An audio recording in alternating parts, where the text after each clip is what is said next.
want to thank you so much for that introduction, and thank you for your work. The global Catholic climate movement is a remarkably important part of this effort. This is a really happy occasion. This is a tremendous book. I know that it is because I say so on the back. This is really is a wonderful book from a wonderful, wonderful organizer and thinker, and I'm going to talk about her in a minute. I want to set it in context. Every time we have a celebration at the moment, it's in the context of the crisis that we are in. And we need to kind of just straight up acknowledge that. We got the news yesterday, about the, every year at Mauna Loa, the CO2 monitor on the side of the volcano in Hawaii, that's the most important scientific instrument on the planet, and it's been keeping the steady pulse of CO2 in the atmosphere since 1959. Every year at the end of May, we reach the maximum for the year before the vegetation growth in the northern hemisphere temporarily takes some of the CO2 out of the atmosphere. And the news from this year was terrible. We went up 3.5 parts per million CO2 last year, the second highest growth rate ever recorded in CO2. We're now at 414.87 parts per million. It hasn't been that high in tens of millions of years since long before the beginning of primate evolution. We're on entirely uncharted territory, and the planet is responding to that dose of carbon exactly as the scientists told us it would. We now see everywhere we look. I mean, when I wrote the first book about this 30 years ago, we were warning about what was going to come. We no longer are warning about anything. Now we're just chronicling what happens when you carry out an experiment like this. The devastation already is profound. Sometimes we see it in places with lots of cameras. So we watch as, you know, a city in California, literally called paradise, literally turns into hell inside half an hour. Sometimes it's in places with many fewer cameras. Our brothers and sisters in Mozambique this spring endured the 2 worst cyclones in the history of Southeast Africa. The second of them dumped in places 6.5 feet of water on Mozambique. So I'm 6'2", so imagine 6.5 feet of water and what that might feel like. And sometimes there are places kind of in the middle. You were talking about what's going on, or clouds, I guess, in the Midwest right now. We've just come through the 12 wettest months in American history. That's precisely what one expects on a planet where warm air holds more water vapor than cold. And so there are now, you know, hundreds of thousands of farmers across the middle of the country trying to figure out whether they're even going to plant crops this year or just try to collect insurance. This is what happens when you raise the temperature of our planet 1 degree Celsius. We're on a path at the moment, even if everyone keeps the promises they made in Paris, to raise the temperature of the planet 3 degrees Celsius or more, 6 or 7 degrees Fahrenheit. If we do that, we will not be able to have civilizations anything like the ones we're used to having. And of course, the damage will be felt. And of course, the damage will be felt most powerfully. I mean, the iron rule of climate change is the less you did to cause it, the sooner and more powerfully you get hurt. That's where we are right now. And it must be said that we're not even keeping the modest promises that we made in Paris. Our country, of course, has decided, though it's put more carbon in the atmosphere than any other nation, that it is not obligated to the promises it made in Paris, and is the only nation on earth that's not willing to pay even lip service to that honest process. All of this is made all the crazier by the fact that over the last 10 years, the engineers have done a remarkable job. The price of a solar panel and a wind turbine has dropped to the point where it's the cheapest way to generate power around the planet. What that does is throw into starker relief the actual dimension of this problem. It's not that we can't solve it, it's that powerful forces in our world don't want to solve it. The fossil fuel industry is the richest industry on Earth, and they have used that wealth with enormous skill for the last 30 years to block any real change. We know far more about that now than we did even a few years ago, because great investigative reporting has made it clear exactly what they knew and when, which was basically everything. And in the early 1980s, Exxon scientists, for instance, did a great job of predicting with real accuracy how fast and how much the planet was going to warm. It's tracked right along the line that they predicted.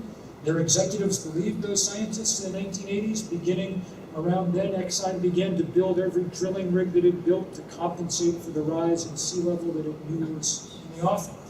What they didn't do was tell any of the rest of us. Instead, they spent billions of dollars, as the industry as a whole, and continue to, on this prospect of spreading disinformation and deceit and denial. And it's been extraordinarily effective. It took us from an era where Republican President George H.W. Bush vowed to fight the greenhouse effect with the White House effect in 1988 to the point in 2019 where the Republican President of the United States believes that climate change was a hoax manufactured by the Chinese. A position so odd that if someone was muttering it next to you on the red line, you would get up and shift seats. But that's what happens when you lie all out for 30 years. If you want to know what it means in the Hebrew Bible when they talk about the powers and principalities, that's what it means. That's who that is in our world. And so, in a rational world, we wouldn't have to be doing any of the things that Lorna and Christiana and I and so many others have spent our lives doing. In a rational world, we just would have taken the timely warning we got from the world scientists and gone to work. But instead, we've had to do all the crazy things that so many people in this room, Fran and I, so many people have engaged in. We've had to go to jail over and over again. We've had to, give endless organizing of every kind. And the reason that we're here today is because no one has done that organizing better than Lorna and her crew in Ireland, and those lessons are reflected in this book that we have before us. I know a fair amount about good organizing now. No, I'm not by nature an organizer myself. I'm a writer, which is pretty much the opposite. Writers by their nature are introverts. It's fun to be here with you all, but given my druthers, I'd rather be home typing. But I've had to train myself to be somewhat different, to sort of go outside my comfort zone. And so I imagine as Laura, it's all of our job to get well outside our comfort zone, because the planet is now miles outside its comfort zone. What she's managed to do in Ireland has been to take the organizing that people have done in other places around around one institution or another, and apply it to an entire nation. Ireland, the climate movement in Ireland has reached the point, and Ireland is of a scale that has allowed it to reach a point where they've been able to begin to move significantly national policy. It's most evident in the fact that Ireland became the first nation to divest its public funds from climate change. Other places and jurisdictions have done it. This divestment movement, as it's grown, has become the largest corporate campaign of its kind in history. When we started it 7 years ago now, we had no idea it would grow to this scale. And at first it was just the odd small denomination or little college someplace or things. But at the moment we're at $8 trillion worth of endowments and portfolios that have divested in part or whole. Those include a significant number of Catholic institutions around the world. And watching Trocare leverage Ireland's Catholic history as part of its fight has been very inspiring to watch. It also includes much bigger, in monetary terms, pots of money. I mean, the pension fund of New York City or of London or of Paris, the Norwegian Sovereign Wealth Fund, the biggest pool of investment capital on the planet, $1 trillion, all of it realized by drilling for North Sea oil over the last 50 years, but now the Norwegians are both smart and moral enough to pull that money out of that casino and go find someplace else for it.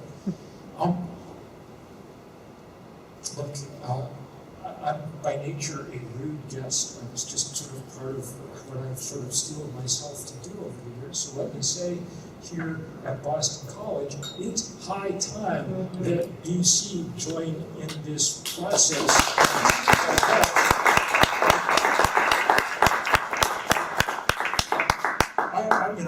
I spent a lot of time over at Harvard yelling at them to divest, sleeping in the shrubbery outside the president's office and things. But I expect Harvard to be a hard case.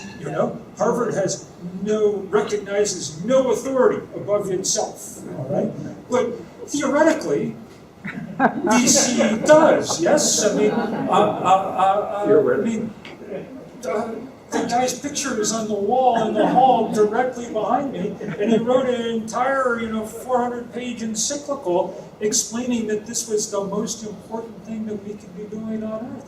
And some Catholic institutions have paid attention. One of the great moments early in an investment campaign was when University of Dayton, which is Marianus school, divested lock, stock, and barrel from coal, gas, and oil without us even having to go mount a fight. They just said, clearly Catholic social teaching demands this, so now we're doing it. One of the side benefits of that is that their endowment is made out like a bandit in the ensuing 6 or 7 years because the fossil fuel industry has been the worst performing part of our economy, not surprisingly, given that there is a wonderful alternative, wind and sun, now emerging to challenge its monopoly. But BC, it seems to me, should be, look, what do I know? I'm a Methodist, okay? but the Pope is even on the same intramural team, Jesuit institution. How on earth is BC not at the absolute forefront of this fight, proudly standing behind our first Jesuit Pope and saying, look, the time has come to divest. That's why I'm so glad that Lorna's here, because I have a pretty good sense that she'll, before all is done, have shamed the Eagles into doing the right thing and figured out what buttons to push that a Methodist can't figure out, But her work in Ireland is absolutely path-breaking. There's no other country as a whole that's, with the exception perhaps of a few of the small South Pacific islands that are absolutely facing their own annihilation in the next few decades. And sea level rise has concentrated the mines in a few of those places in the Marshalls and things to the point where people also are doing great work. But the first large nation to really take this on as a whole. And it's been a real privilege to meet some of the legislators in Ireland who have made that happen. But the person more than anyone else who has made that happen, though she's always demurring and saying that others are doing the work and so on, is Lorna.